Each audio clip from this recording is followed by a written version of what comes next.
नमस्कार लाडक्या बहिणींनो, नोव्हेंबर महिन्याचा हप्ता लाडक्या बहिणींच्या खात्यामध्ये अजूनही जमा न झाल्यामुळे बऱ्याच लाडक्या बहिणींचे टेन्शन वाढलेले आहे।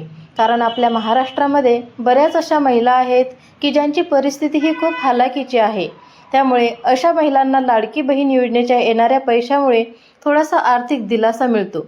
यासाठी शासनाने प्रत्येक महिन्याची एक तारीख निश्चित करून नियमितपणे त्या तारखेलाच लाडकी बहीण योजनेचे पैसे लाभार्थी महिलांच्या खात्यात जमा करायला पाहिजे।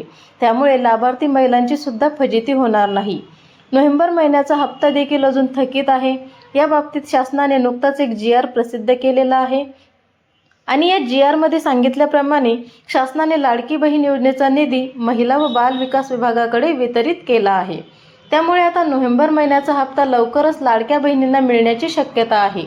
याबाबत शासनाने अजून कोणतीही तारीख डिक्लेअर केलेली नाही, पण महिला व बाल विकास विभागाकडे निधी वितरित केला आहे म्हटल्यावर लवकरच लाडक्या बहिणींना नोव्हेंबर आणि डिसेंबर दोन्ही महिन्याचे एकत्रित 3000 रुपये मिळतील।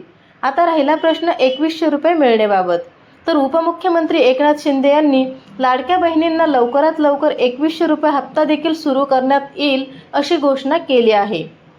त्यामुळे ज्या लाडक्या बहिणींनी KYC केली नसेल त्यांनी लवकरात लवकर KYC करून घ्या, कारण KYC केली तरच तुमच्या अकाउंटमध्ये हा हप्ता जमा होईल। या बाबतीत कुठलीही अपडेट असेल तर लवकरात लवकर मी तुमच्यापर्यंत पोहोचवण्याचा प्रयत्न करेल। त्यासाठी तुम्ही अजून आपल्या चॅनलला सबस्क्राईब केलं नसेल तर लवकर सबस्क्राईब करून घ्या आणि नोटिफिकेशनसाठी शेजारील बेल आयकॉनला प्रेस करा। भेटूयात अशाच माहितीपूर्ण व्हिडिओसह।